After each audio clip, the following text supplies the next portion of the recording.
Well, hi there, and welcome to our Sunday hymn time. And this time I do have a hymn for you here on this Mother's Day Sunday. So we'll wish all the moms a very happy Mother's Day. And, since it is this time of year, I think I hear somebody out mowing their lawn as I record this. Hopefully that's not too loud. And, in fact, if maybe your mom or maybe your grandma might have even had some of Annie Johnson Flint's poems in their collection around the house. When people used to have poetry books or maybe song books. And Annie Johnson Flint was born on Christmas Eve of 1866, lived into the 1930s. And she wrote a number of poems, and many of them set to music. And, many of them have blessed so many people, including this song right here. And a friend of mine suggested it to me, and I don't think I ever got around to actually doing it here. So, if I did, I hope you don't mind hearing it again. It's a short song and a very simple song, and it also is a very gentle song. And and I got to thinking about it, and those of us especially who do any preaching, this would be something worth taking heed of. And that is that sometimes the best messages we get from God, they're not necessarily long. No, sometimes they're kind of short. And even though they're very profound, they're usually delivered in a very simple way and usually gentle. Yeah, that still small voice of the Spirit of God. And that's what you'll find in this song. And I know some of you like to sing along, so if you know this one, please feel free. But it's called He Giveth More Grace.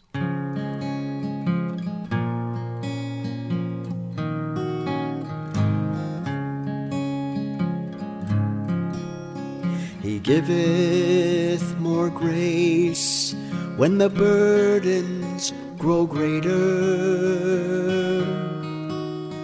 He sendeth more strength as our labors increase. To added affliction, He addeth His mercy. To multiplied trials, His multiplied peace. His love has no limits, His grace has no measure, His power has no boundary known unto men. For out of His infinite riches in Jesus, He giveth and giveth and giveth again. When we have exhausted our store of endurance, when our strength has failed ere the day is half done,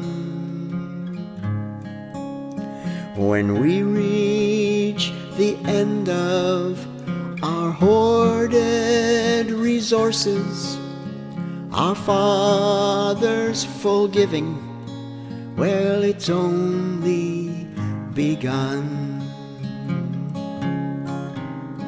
His love has no limits, His grace has no measure, His power has no boundary known unto men.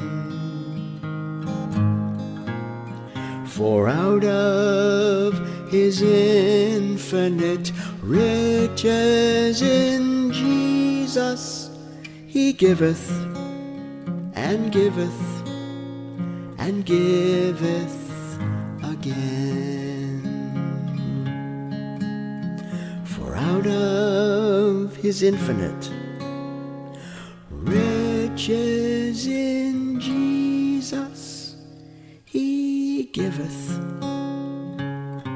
and giveth and giveth again.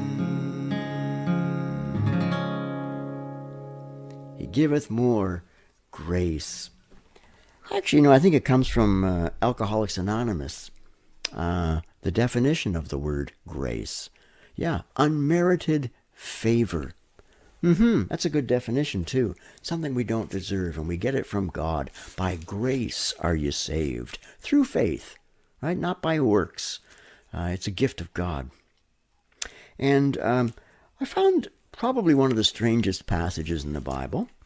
And you can read it yourself sometime. I'll just highlight it a little bit here. But in 2 Corinthians chapter 12, the Apostle Paul, well, he describes what we would call today an out-of-body experience. Yeah, you've heard about people who maybe they died on an operating table, and they were brought back to life. But when they came back, they said, "Yeah, I saw myself floating above my own body, and I saw you there, and I saw the doctor, and I saw the nurses." And usually, when someone has an experience like that, well, they'll write a book and go on a tour and sign autographs, but Paul didn't. He had a very different reaction. In fact, God made sure he had a different reaction. Like I say, you can read about it. You can read about it in 2 Corinthians 12. He seems almost reluctant to share the story, but since everybody else is boasting, he decided he would say something. And he didn't know. He didn't even know if he was out of the body or in the body. But here's the thing. He said, "In order to keep me from becoming conceited," because God allowed him to see things up into the what he called the third heaven. And he could have gone these days. Yes, he would have gone on a book tour, would have made quite a bit of money off of it too. But he said no. He said, in order to keep me from becoming conceited, he said, I was given a thorn in the flesh. You ever heard that experience or expression? Right, a thorn. Oh, and I guess I better say, have you ever had that experience? Maybe you currently have it? Well, okay, I remember when I was a brand new Christian, people would say, well, Paul's thorn in the flesh, it was his bad eyesight, and then they would kind of leave it at that. But the way Paul describes it here, he says this. He said this thorn in the flesh, he called it a messenger of Satan to torment me. And I thought to myself, that word messenger, we often use that to, that's often translated, to describe angels. This was maybe a dark angel, a bad angel, an evil angel, a demon. And God allowed Paul to be tormented by this. What? And then, in fact, Paul even says 3 times, I pleaded with the Lord to take it away from me. But he said to me this, my grace is sufficient for you, for my power is made perfect in weakness. Now, Paul doesn't tell us what his thorn in the flesh was. Who knows what it was? I'm kind of glad he didn't say it because, well, I don't know. Don't you have those things in your life that, maybe they're things you keep to yourself because you think, if people knew I was like this, well, they wouldn't want to be my friend. And so there are those times, those weaknesses we have, those temptations we have to actually sin. And Paul, of course, and we all would, right? Lord, take this away from me. But God said, no, in fact, I'm going to let you keep that because you're going to learn more about my power through the grace that I'm giving you. And you're going to learn more that my power is made perfect in your weakness. And so then Paul says, therefore, I'll boast all the more gladly about my weaknesses, so that Christ's power may rest on me. Hey, listen, you can go to Amazon.com, find 100, find 1,000 self-help books, find 100 books on leadership, even in the Christian church, leadership books. Nobody will tell you to boast about your weaknesses. What? That's not going to get you anywhere. It got Paul somewhere, though, didn't it? He said, that is why, for the sake of Christ, I delight in weaknesses. in insults, in hardships, in persecutions, in difficulties. For when I am weak, then am I strong. Now, some of you, I know, you understand exactly what I'm saying, don't you? Paul said in Galatians chapter 2, he said, I've been crucified with Christ. Now, this is spiritually speaking, right? Because the death that Christ died on the cross, he died for us all, right? Spiritually, we identify with that death when we place our faith and trust in him, right? He said, take up your cross and follow me. And so Paul said, yeah, I no longer live, but Christ lives in me. And again, spiritually speaking, he said, the life I now live in the body, I live by faith in the Son of God. There's that faith again. That's how we get that grace of God. And some scripture translations will say that the life I live by the faith of the Son of God. In other words, it's Jesus living through us. And he said he loved me. He gave himself for me. I do not set aside the grace of God. For if righteousness could be gained through the law, Christ died for nothing. Think of how many people, oh, listen, if you want to be a good Christian like me, you got to do this, you got to do that, you got to do. Hey, if any righteousness could be obtained by my trying to keep these laws, then Christ died for nothing. No, I'm gonna remain weak in him. I'm gonna let him be the strength. I'm gonna boast in his strength, because somehow God's grace is made perfect in my weakness. In my weakness. His power has no boundary that we can know of.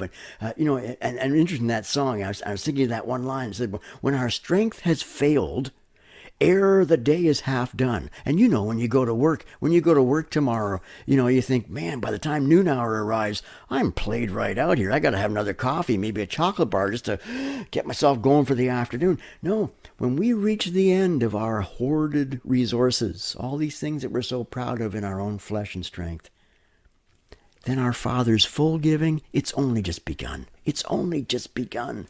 He gives more grace, even when the burdens grow greater. And again, as I say, some of you know exactly what I'm talking about. And aren't you grateful for that? And others of you who are thinking, well, this guy's talking like a crazy man. I'm almost done. But investigate it for yourself. Investigate it for yourself. Let me leave you with these words from 2 Corinthians 9. God is able to bless you abundantly. Abundantly, so that in all things at all times, having all that you need, you will abound in every good work. Get your strength. Get it from him. He gives it.